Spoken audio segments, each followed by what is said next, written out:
En Génesis 14:20, que dice: y bendito sea el Dios altísimo que entregó tus enemigos en tu mano. Y diole a Abraham los diezmos de todo. Aquí en este pequeño versículo sí que sabemos que Abraham le dio diezmos a Melquisedec. Le rinde honor a Melquisedec, le da diezmos, pero ¿qué pasó? No sabemos nada más que le dio diezmos y nada más.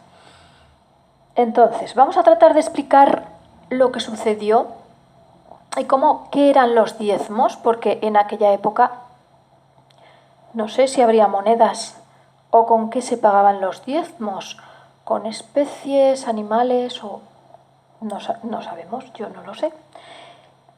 Porque de esto hace pues como 4000 y pico de años.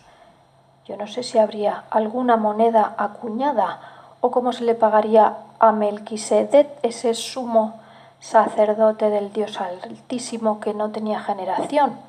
Entonces, vamos a ver cómo eran esos diezmos y cómo le pagó y por qué le pagó diezmos a Melquisedec. Bien, vamos a seguir con la tercera parte de historia de un vaso, del gran rollo de Melquisedec, que fue escrito pues como de 100 a 150 años antes de Mesías, encontrados en la cueva número 11 de Qumran. Entonces, una vez que Abraham rescata a su sobrino Lot, pues ahí qué sucede, ¿no? Porque es como que queda un vacío. Bueno, pues entonces, lo rescata con el plan del Eterno, con esos 3 instrumentos de los pastores, con el vaso, con los vasos de agua, con el aceite y con el cuerno. Entonces lo rescata y después de un rescate, ¿qué hay? Hay una celebración porque hay una victoria. Entonces se van a celebrarlo. Vamos a ver Historia de un vaso, capítulo 6. Y aquí narra, pues una vez que ya han hecho la liberación, la gran liberación de Lot. Y entonces van allí como digamos, al trono de Melquisedec, a Salem.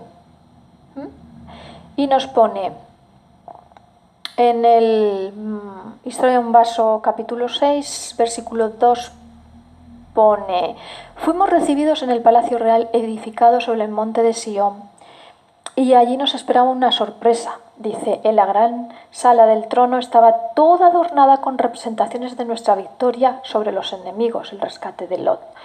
Había pues una mesa muy larga con toallas de lino fino, supongo que sean como una especie de manteles de caminos, de lo que se pone en las mesas.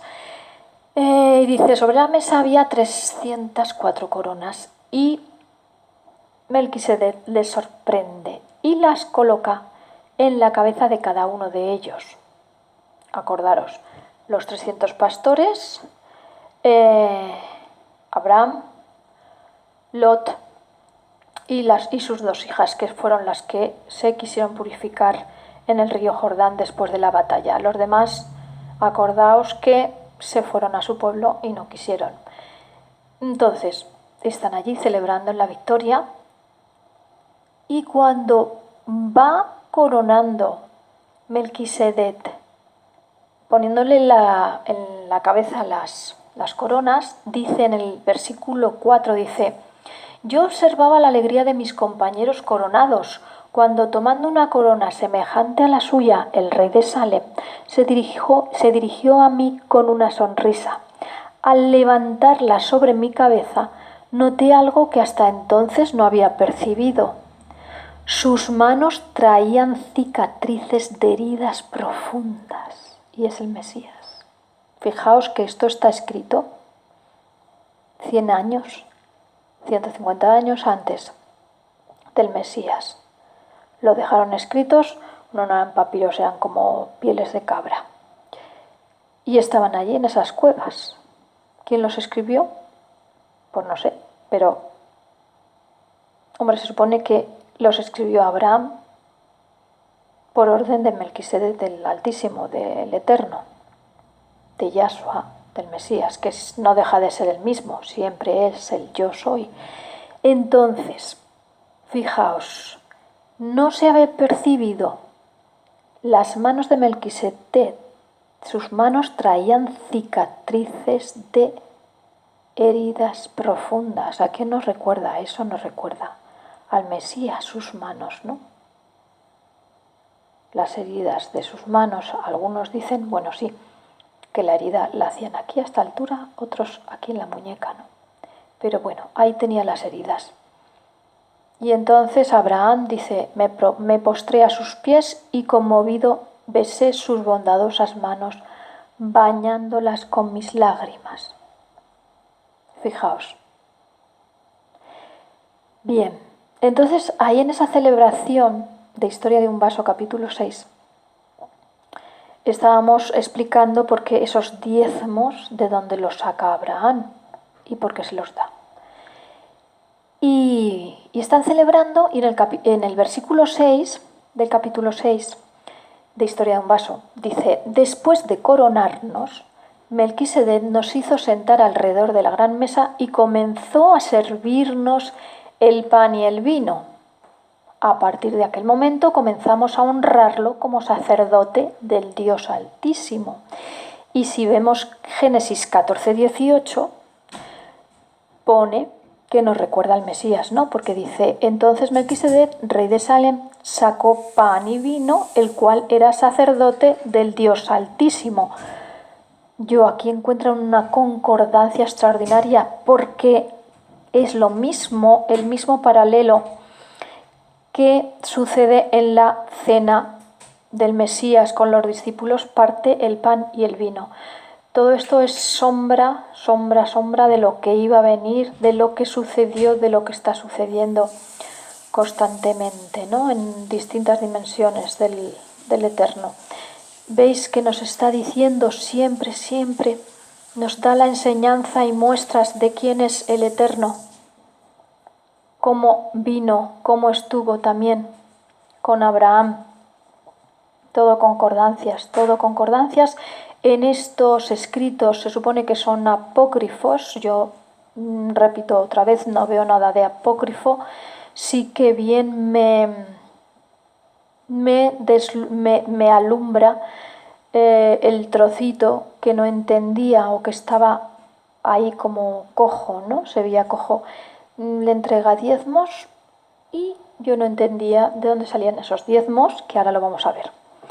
Bien, entonces, ¿os acordáis que Abraham le llevaba el vaso de los pastores, ese vaso, bueno, yo supongo que sería un vaso de barro, de cerámica, donde guardaban el agua, y el Eterno le dice, Abraham, ven, coge una llama del altar y con el aceite que llevan los pastores haces una llama y te pones en camino a salvar a tu sobrino Lot, a rescatar. Y no entendía nada, ¿verdad? Bueno, pues entonces si os acordáis, en el otro capítulo 5 creo que era, ahora mismo no lo recuerdo, bueno, dice sí, Historia de un Vaso, capítulo 5, versículo 10, a medida que avanzábamos, comencé a notar que mi vaso, que se había quedado vacío al amanecer, se tornó muy pesado. ¿Y qué? ¿De qué se llenó ese vaso? De perlas preciosas. Fijaos cómo lo que era la llama que cogió Moisés, la pequeña llama, en representación del Mesías, de esa salvación, de lo que nos da el Señor, luego le vamos a dar los diezmos a Él, porque nosotros no le podemos dar nada. Fijaos, entonces, en el versículo 7 del Historia de un Vaso, capítulo 6, dice, en un gesto de gratitud tomé el vaso repleto de perlas y lo coloqué a los pies del rey Melquisedec. Tomándolo en los brazos, él comenzó a acariciarlo sin atentar hacia el brillo de las perlas. Quiere decir, no tenía interés en el brillo de las perlas, ¿no?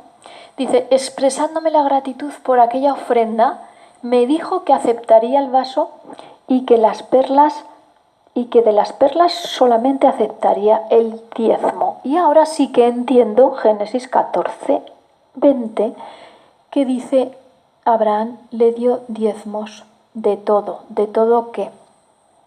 De ese vaso que se llenó de perlas.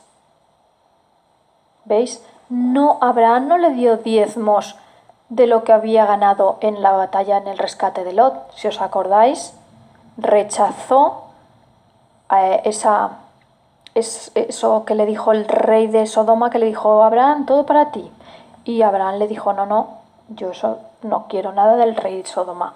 Bien, lo que le da Abraham como diezmo a Melquisedec son esas perlas que aparecieron milagrosamente en ese vaso. ¿Qué quiere decir? Que el diezmo que le podemos dar al Señor, de lo que nos da Él, nosotros le damos. O sea, es que es todo de Él. Y entonces ahora me aclara, ¿veis? El diezmo de Abraham a Melquisedec. Me lo aclara aquí en este libro apócrifo. Yo solo encuentro aclaraciones. ¿Veis qué bonito? Entonces, ¿cuántas perlas dice en el 8? Dice, comencé a contar las joyas, separando las más bellas para el rey.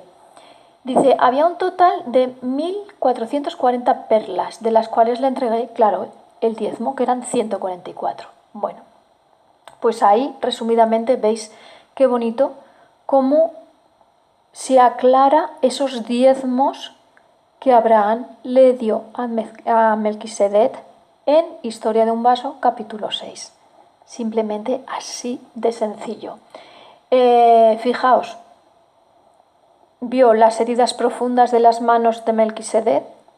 Cuando le fue a coronar, se fijó en sus manos las heridas profundas, las cicatrices, más que las heridas, las cicatrices de las heridas, y ahí nos está diciendo que es el Mesías, totalmente. Yo no sé, claro, estos documentos, estos escritos, se encontraron en 1948, 1947-1948. Los investigadores que lo han traducido lo han leído y aparte también yo creo que pues el Vaticano también constará de su conocimiento. Así que, como yo, que no llevo tanto estudio como ellos, reconocerán que de apócrifo no tiene nada, porque es totalmente la concordancia y la parte que falta en Génesis 14 para aclararnos. Entonces, claro, veis que son diferentes dimensiones en el tiempo, porque claro, yo siempre me preguntaba, ¿y dónde estuvo y qué hizo Melquisedec? Abraham, pero ¿y qué diezmos? ¿Y qué pasó? ¿Y cómo fue? Estaba ahí un capítulo, ¿no? Que estaba totalmente cortada la historia. Simplemente sabíamos que le daba diezmos, que rescató a Lot, que el Melquisedec sacó pan y vino, que hasta hace poco tiempo no relacionábamos que el pan y el vino también lo sacó el Mesías, cuando vino a su sacrificio, y entonces totalmente coincide con Génesis 14. Bueno, entonces, claro, con estas perlas nos dice en el versículo 11, nos dice una cosa muy interesante, que dice, durante 6 años yo y mis pastores deberíamos contar a todos la historia de aquel vaso que fue victorioso por causa de la llama del altar. Todo esto nos representa a esa llama desprendida del altar, que es el propio Mesías, el propio Eterno, que se desprende para ayudar a Abraham a ese rescate victorioso. ¿Cómo lo tiene que hacer en todos los tiempos el Eterno hasta que lleguemos a esa tierra prometida, a esa tierra eterna de paz y de toda bendición? Entonces, decía, fijaos la simbología. Deberíamos, dice, durante 6 años, yo y mis pastores tenían que contar la historia de lo que le pasó, porque dice que al final de los 6 años las perlas se acabarían, ya no habría oportunidad de salvación. Sobrevendría entonces el 7º año, en el cual habría un tiempo de gran angustia y destrucción, cuando solamente habría protección para aquellos que poseyesen las perlas. ¿Esto qué quiere decir? No es que tengamos que tener una perla para salvación ni nada de eso, pero ahí nos está diciendo ya los 6.000 años, del plan del Eterno, ¿no? Cuando se acaba ya, bueno, cuando viene todo lo de Apocalipsis, y el 7º año cuando entraríamos en esa fiesta, en ese reposo de los reposos, en ese día de Sukkot, de tabernáculos, donde se cumpliría la última fiesta, ¿no? La de tabernáculos. ¿Quién posee esas perlas? Bueno, pues quien tiene el conocimiento, quien cree en el Mesías, ¿no? Bien, y además dice, fijaos, dice, las ciudades de la planicie serían totalmente destruidas por el fuego del juicio, nos está hablando de Apocalipsis, y los demás pueblos que no se arrepintiesen serían diezmados por grandes plagas. ¿Ves que el Eterno repite siempre lo mismo?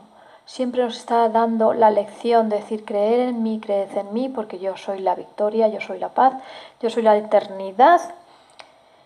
Y siempre con todos los personajes bíblicos nos lo está diciendo. Bien, nos da tiempo un poquito más. Vamos a mirar un poco más la historia de un vaso, capítulo 7.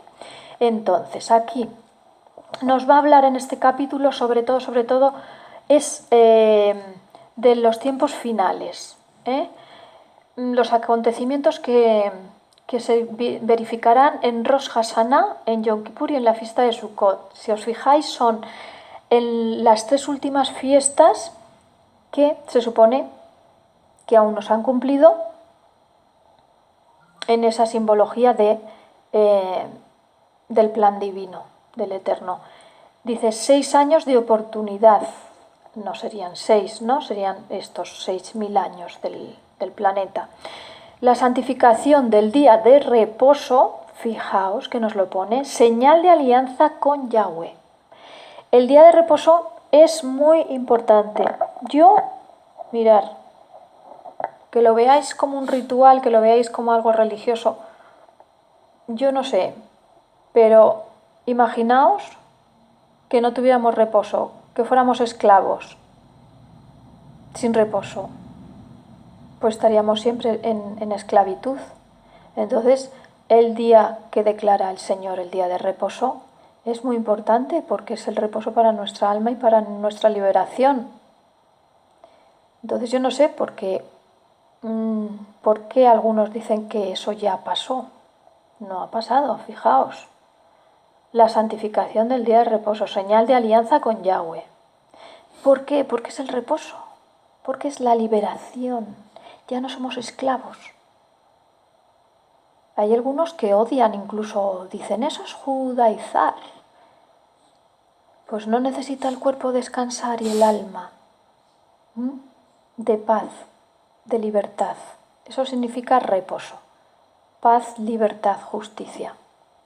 Antiguamente no tenían, o sea, los persas, medopersas, griegos, egipcios, no había día de reposo, se trabajaba todos los días. Y cuando los griegos empezaron a escuchar la Torá en las sinagogas, en las plazas, bueno, que se pasaba de voz a voz, o incluso lo escuchaban, les empezó a gustar la ley, vamos a decir, la ley hebrea, porque es justa, buena y santa. Y por eso muchos se acercaban y escuchaban, porque eso decían, eso está bien, reposar un día. Bueno, y todas las leyes que pone, ¿no?, en Levítico. Bien, seguimos con Historia de un vaso, capítulo 7. Nos pone eso, el día de reposo. Luego, la Nueva Jerusalén, revelada al final del 7º año, y la venida del Mesías. La resurrección de los fieles fallecidos y la transformación de los vivos victoriosos. Natsal. Fijaos que nos está en estos escritos de 150 años aproximadamente antes de Yahshua, que estaban en unas cuevas. Ya nos venía el Natsal, transformación de los vivos en victoria y coronación de los justos en la santa ciudad. Es lo mismo que le pasó a Abraham con ese rescate de Lot. Pero aquí tenemos que mirarlo en el gran rescate de toda la humanidad, de los que crean. Veis que son capas sobre capas, pero siempre es el mismo paralelismo. Bueno, pues en el capítulo 7 de Historia de un vaso nos está hablando pues del tiempo apocalíptico. ¿Veis? Por ejemplo, dice,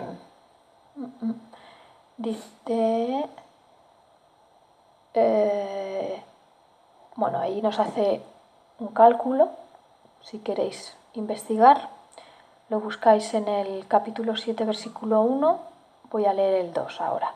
Bueno, al regresar al rey con el resultado de comenzó a hacer predicciones sobre los grandes acontecimientos que tendrían lugar al final de aquel año. Y dicen, numerosas naciones se aliarán contra el reino de Salem. Dice, habrá una gran batalla como nunca hubo y toda la tierra será castigada por fuego. Yo aquí veo Apocalipsis. Dice, Israel verá con desesperación incontables enemigos. Y ellos verán morir su esperanza cuando en Rosh Hashanah ha de oírse en medio de las ruinas de Salem los acordes armoniosos de un laúd tocados. Y ahí, bueno, lo del laúd, música otra vez, armonía, orden, día de las trompetas, Rosh Hashanah, día de la victoria. Pero fijaos lo que pone aquí en el versículo, en este versículo 3. Dice, tocados por un beduino de la tribu de Tamiret. Fijaos, el árabe que encontró los rollos del Mar Muerto, los manuscritos del Mar Muerto, buscando una de las cabras extraviadas, dicen, pertenecía a esa tribu beduina. Pero es que lo curioso es que lo pone en los manuscritos, está aquí, la traducción. Entonces yo pienso, a ver, si 150 años o 100 años antes del Mesías, en realidad estaban estos manuscritos ya escritos, es una super profecía. Y fijaos que se descubren en 1948, cuando supuestamente la higuera, ¿no? También el Estado de Israel. Entonces, fijaos, es impresionante. Bueno, y dice, con ese toque de laúd, con ese toque de trompetas, música, hará renacer la fe y la esperanza en un mundo mejor, donde nación no se levantará contra nación, donde las lágrimas, el dolor y la muerte no existirán. ¿A qué os suena eso? A Isaías, ¿no? Creo, donde pone que no volverá la muerte. Bueno, no me acuerdo qué versículo es o qué profeta, pero bueno. Entonces, fijaos, en el versículo 4 dice, habrá un fuerte terremoto que agrietará el monte por la mitad. Esto es Armagedón, el día del Señor, el día de la ira. Habrá, sin embargo, salvación para todos aquellos que con arrepentimiento se refugiaron bajo las alas del Eterno, lanzando lejos de sí los instrumentos de violencia. Fijaos, bajo las alas del Eterno, me recuerda al Salmo 91, creo que es, ¿no? Bajo las alas del Eterno tendréis refugio, tendréis paz. Es impresionante. Y luego dice, fijaos muy bien lo que dice Historia de un vaso, capítulo 7, versículo 6. Fijaos. El Yom Kippur, que seguirá a la liberación, será un día de purificación de las impurezas de todos aquellos que aceptaron la salvación. En aquel día acabará la ceguera de los hijos de Jacob y mirarán hacia aquel a quien traspasaron y llorarán amargamente por él, como se llora por un hijo unigénito. ¿Qué os suena? Es una concordancia de Apocalipsis. Entonces, ¿quién se copió de quién? Si Apocalipsis fue escrito en el año 90, más o menos, después del Mesías, y estos manuscritos mal muerto, fueron escritos 100 años antes del Mesías, ¿es apócrifo o no es apócrifo? Si me está diciendo totalmente concordancias de Isaías, Apocalipsis, es lo mismo pero con lo que falta para aclararnos más esos huecos que quedan. Bien, fijaos, dice en el 7, versículo 7, en la fiesta de Sukkot será derramado el Espíritu de Dios sobre toda carne. Y sucederá que todo aquel que invoque el nombre de Yahweh será salvo recibiendo una perla del vaso. Si vamos a Apocalipsis 2.17, que nos dice que nos va a dar una piedrecita que tiene escrita un nombre nuevo. Es totalmente concordante. Totalmente. Está acorde. Bien. Y fijaos, bueno, pues esto es más o menos el resumen del capítulo 7. Y luego nos dice en el versículo 16, fijaos, en el Historia de un vaso, capítulo 7, versículo 14, fijaos. No, voy al 13. Dice, durante 6 años toda la humanidad, iluminada por la mayor revelación del amor y de la justicia de Yahweh, tendrá oportunidad de romper con el imperio de pecado, uniéndose a los hijos de Israel en su marcha de purificación y restauración del reino de la luz. El 14. Entonces acontecerá que todos los sobrevivientes de las naciones que marcharon contra Jerusalén subirán año tras año para postrarse delante del rey Yahweh de los ejércitos y para celebrar la fiesta de Sukkot. Y esto tenemos la concordancia en Zacarías 14:16, que dice que todo el que no suba a celebrar la fiesta de los tabernáculos tendrá plagas y la sequía le vendrá.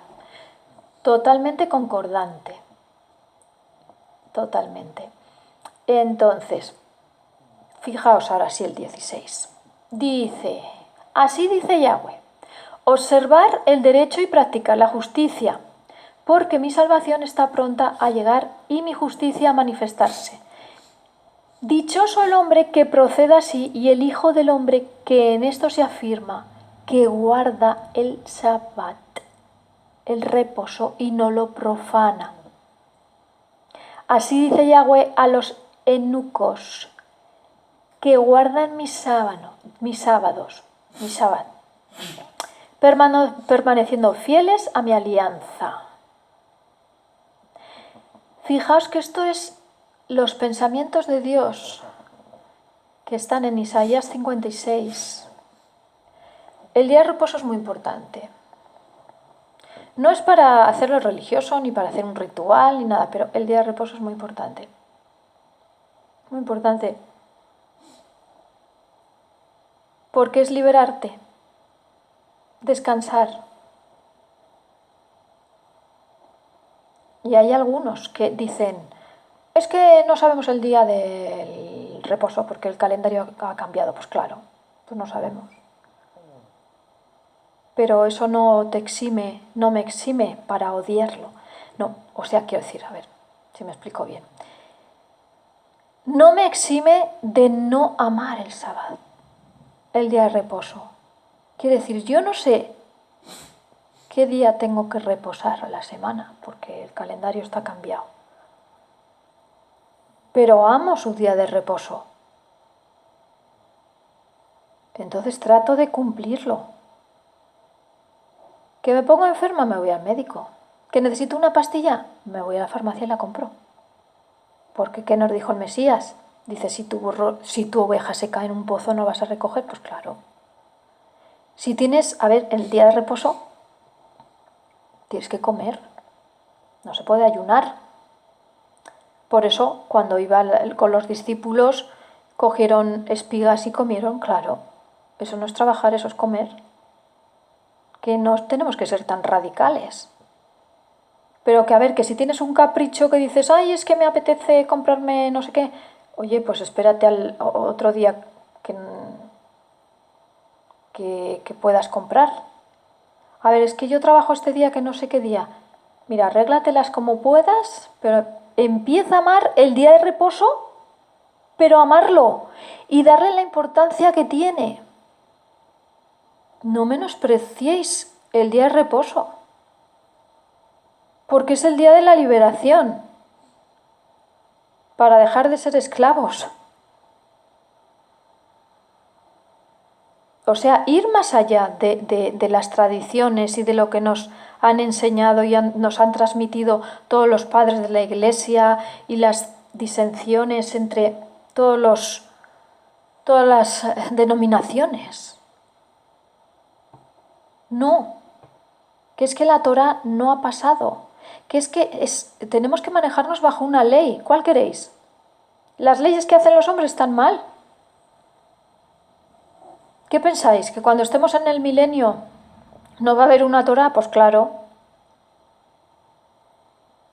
No sé qué mandamientos nos pondrá, pero es que la mente humana necesita un mandamiento. Unos mandamientos para tener orden en esa convivencia.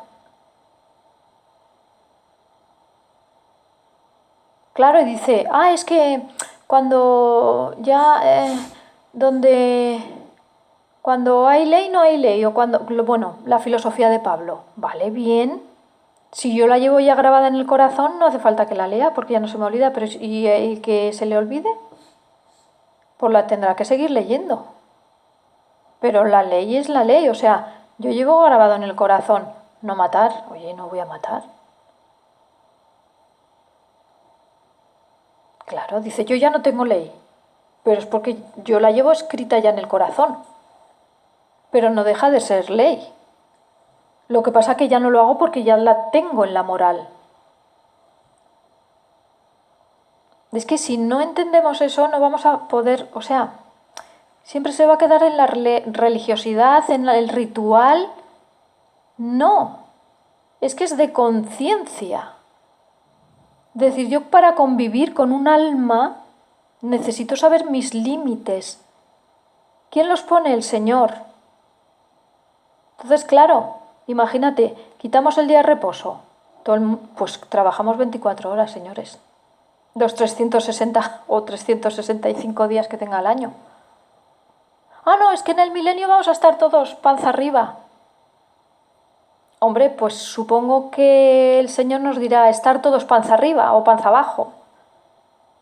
Nos tendrá que decir lo que tenemos que hacer. Y vamos a decir otra vez, no, eso ya ha pasado. Pero si nos lo está repitiendo en todos los libros. Y todos los profetas nada más que decían eso. Guardad los mandamientos. No hagáis idolatría. Guardad el Shabbat. Isaías 56, todo ese capítulo es del Shabbat y coincide con esta historia de un vaso, capítulo 7, versículo 16. Claro, yo no encuentro nada de apócrifo en este libro.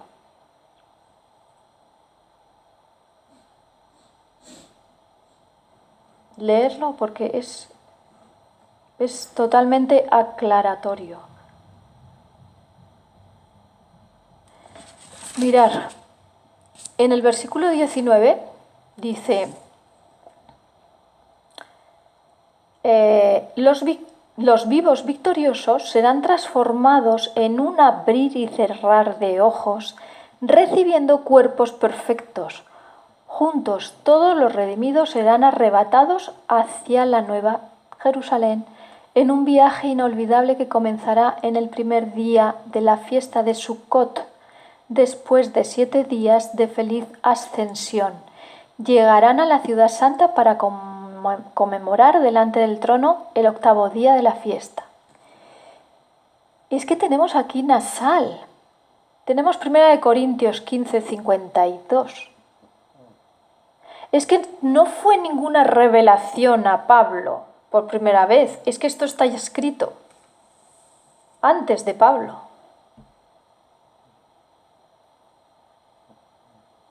Es impresionante. Pero hay gente que dice, no, los apócrifos no, pero sí, a ver si no los habéis leído, por favor. Leer las cosas. Por lo menos leerlas. Pero no digáis que no, porque mira, como ya me lo han dicho. No, leerlo porque es súper bonito y os va a aclarar un montón las cosas. Es que fijaos lo que pone en el versículo 19 de Historia de un vaso, capítulo 7. Los vivos victoriosos serán transformados en un abrir y cerrar de ojos, que no es de Pablo. Dejar a Pablo un poco. Dejar a Pablo, la doctrina de Pablo. Estaba ya escrito. Alguien lo escribió. Abraham, por orden del Eterno. Pues ahí se le atribuyen a Abraham.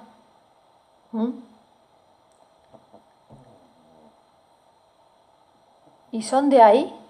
Alguien los transcribió, pero pone lo mismo que en 1 Corintios 15:51. No me digáis que son apócrifos, porque ahí no me estoy inventando nada, estoy leyendo. Es impresionante. Es impresionante. Y fijaos una cosita. Al final del versículo 19 dice, coronados por el Mesías, los redimidos entonarán el cántico de la victoria. El nuevo cántico que está en Apocalipsis, haciendo vibrar por todo el espacio los acordes de sus arpas, laúdes y flautas. O sea, la música, la vibración de la música es especial. La música es especial para el Eterno, porque la música transforma. Y fijaos hasta qué punto de importante, que aquí tengo, a ver si lo encuentro, en Historia de Salem, fijaos lo que pone de la música, si lo puedo encontrar. A ver, un momentico, que lo tenía por aquí. Ponía de la importancia de la música, que sería cambiado en los últimos tiempos, la música sería cambiada. Es impresionante que lo ponga aquí, en este documento, de 100 años antes del Mesías. Esto es impresionante. Impresionante. ¿Dónde está? A ver, es que no me lo he anotado porque no pensaba decirlo, pero bueno. Aquí. Aquí lo tengo, mirad. En Historia de Salem, capítulo 10, versículo 4, mirad lo que pone. Esto es que yo me quedo asombrada. Pone, dominados por el egoísmo, Samael, los ángeles caídos, y sus seguidores se alimentaban de ilusiones. Y decía, en el versículo 4, dice, en su locura Samael ordenó la expulsión de todo calendario, pues es en su reino de libertad, entre comillas, no es libertad, no estarían sujetos a ningún cómputo de tiempo, o sea, desorden total. Las leyes de la moralidad fueron también excluidas, surgiendo con eso un completo caos. Este desorden se manifestó de manera más patente en el barullo estridente y cacofónico al cual proclamaron como la nueva música. Sonido desagradable y repetitivo innecesario. ¿Cómo suena la música de hoy en día? Sobre todo aquella música que se escuchaba, ¿no? Los bares, tum, tum, tum, tum, tum, todo repetitivo todo el rato, tum, tum, tum, tum, la música máquina. Pues aquí está. Ya estaba aquí como profetizada en este tiempo. Dice la música, la nueva música, sonido cacofónico, sonido desagradable. Aquí ya lo tenemos, fijaos, es súper importante. Por eso siempre es todo música, música, música, todo. Los ángeles, ¿no? Los querubines están cantando día y noche eternamente, al Señor exaltándolo. Bueno, pues hasta aquí esta parte de la historia en vaso, que seguiremos estudiándola un poquito y revisándola. Toda gracia, todas las gracias al Eterno, toda Gabá, Yahshua Hamashiach, que nos siga dando más conocimiento y toda la fuerza para esperarle y para que nos venga a recoger. Amén y amén.